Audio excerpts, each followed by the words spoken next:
Vamos a empezar con el informe técnico diario. Me voy a poner de pie. Aquí tenemos la situación del mundo respecto a la epidemia, la pandemia de COVID, la enfermedad causada por el nuevo coronavirus SARS-CoV-2.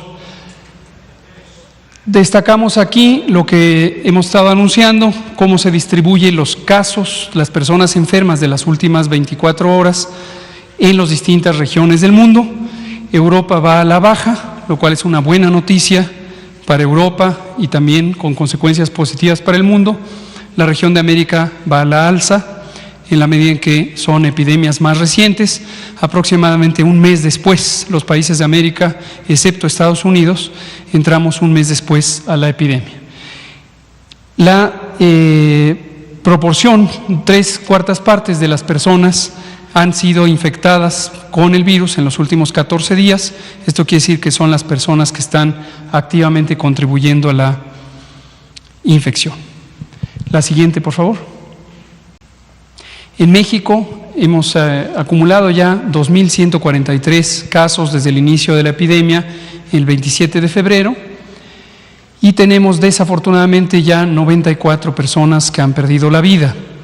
Estas personas, como lo veremos en las siguientes diapositivas, continúan siendo personas que tienen características, ya sea por la edad o por alguna enfermedad, que les hacen más susceptibles a complicarse. En términos de la distribución geográfica, seguimos teniendo el predominio en las zonas metropolitanas, en particular la del Valle de México, donde confluye la Ciudad de México y la zona conurbada en el Estado de México y la región metropolitana de Guadalajara. La siguiente. Aquí se ve la distribución. La Ciudad de México sigue y muy probablemente seguirá siendo la zona donde existe la mayor cantidad de casos. Esto tiene que ver con la cantidad de población, como hemos dicho.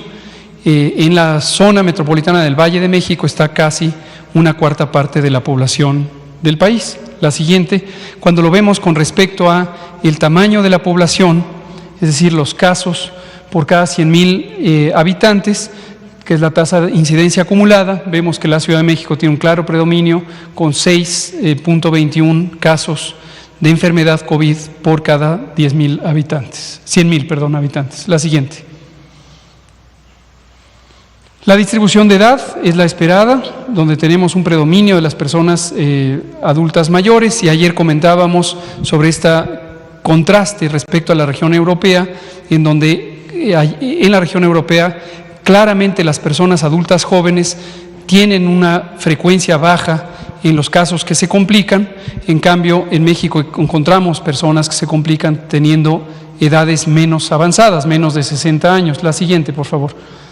Lo que se ve en esta distribución está la distribución de los casos que han tenido enfermedad hospitalizable, es decir, personas que tienen suficiente gravedad de la enfermedad para necesitar hospitalizarse, y aquellas que se han tratado en forma ambulatoria, de hecho se han ido a casa para observar su aislamiento o su preventivo, su resguardo. Y las personas que están representadas por estas barras amarillas en distintas categorías de edad, 29, 25, 30, 35, etcétera, años, son las personas que tienen mayor frecuencia de complicaciones. La siguiente. Esta es la distribución de los casos graves. Como podemos ver ahí, el 12.5% son personas con enfermedad grave y se encuentran estables, aunque hospitalizados, casi 10%, y el 77% prácticamente se encuentra en forma ambulatoria. La siguiente.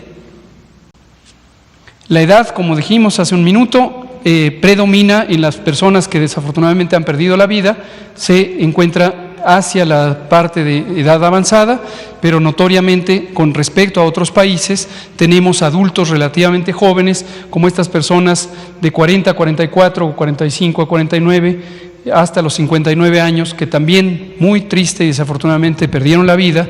Y lo que encontramos se ve en la siguiente diapositiva con el resumen de, bueno, esta no, la siguiente, este simplemente por entidad federativa, cómo está la letalidad.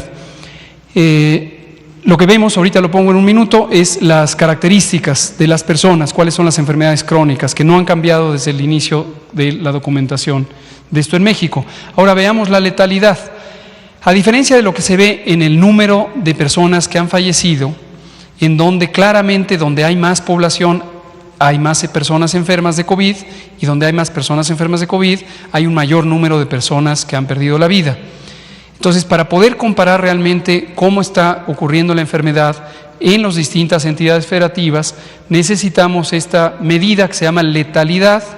La letalidad es el número de personas que desafortunadamente han perdido la vida sobre o con respecto a, en comparación con las personas que se encontraban enfermas de COVID, y en este caso lo organizamos por entidad federativa.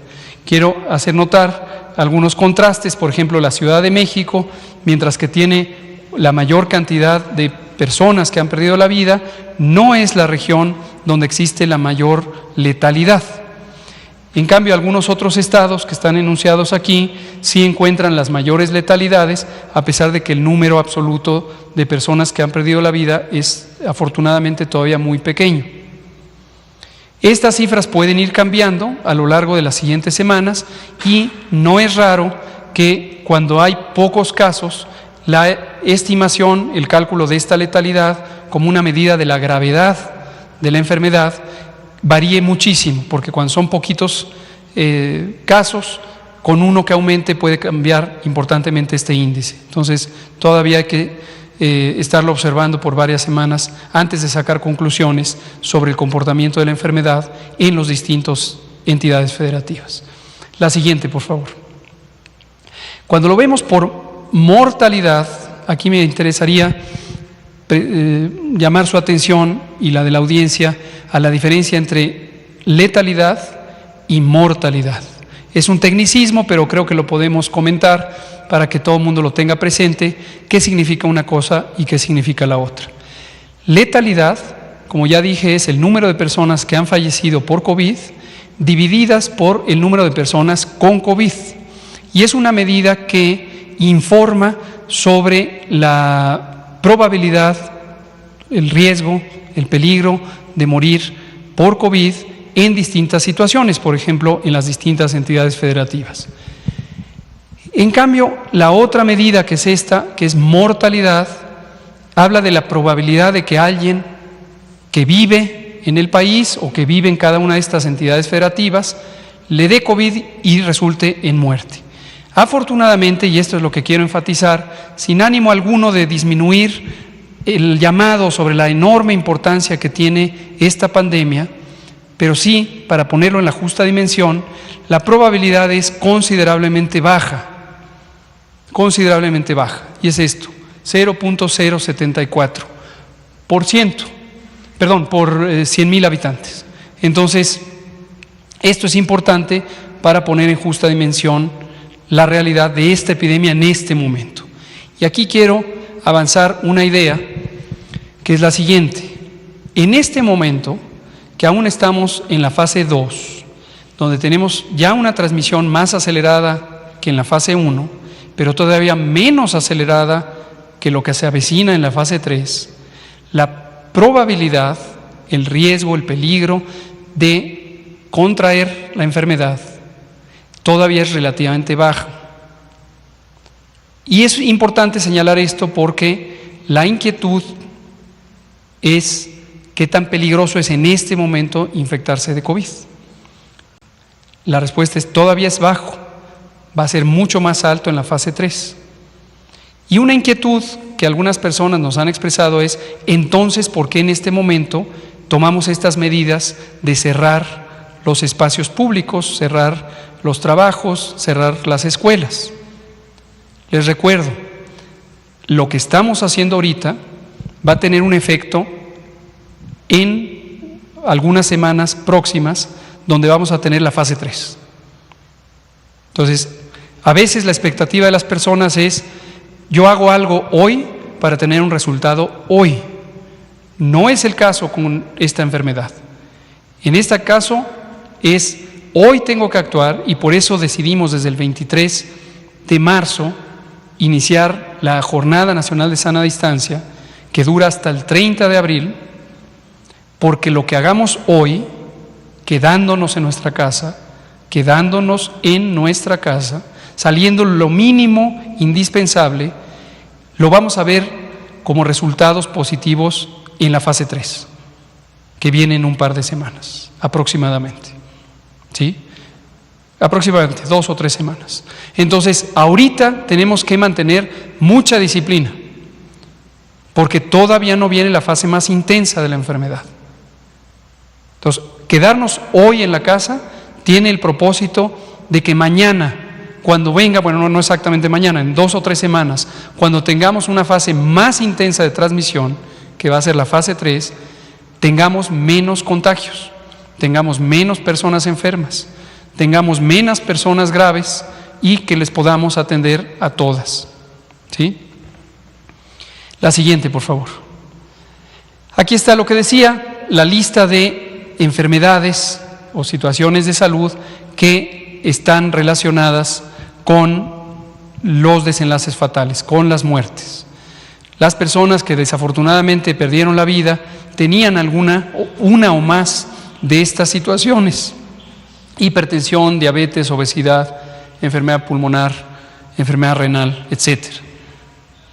Mujeres embarazadas también. No, afortunadamente no hemos tenido casos graves de mujeres embarazadas, pero afortunadamente ninguna mujer embarazada ha perdido la vida. Esperamos que esto no ocurra, aunque puede ocurrir. Y por eso es muy importante que las personas, las mujeres que están embarazadas, tengan también especial cuidado con todas las medidas preventivas, quedándose en casa en primer lugar, y en segundo lugar, el lavado de manos, guardar la sana distancia, etc. La siguiente. Este índice que lo presentamos hace algunos pocos días es el índice de positividad. Como también hemos comentado, y hoy que tenemos más tiempo lo podemos detallar, el número absoluto de personas enfermas es una medida directamente observable de la cantidad de casos que puede haber en México o en cualquier otra parte del mundo.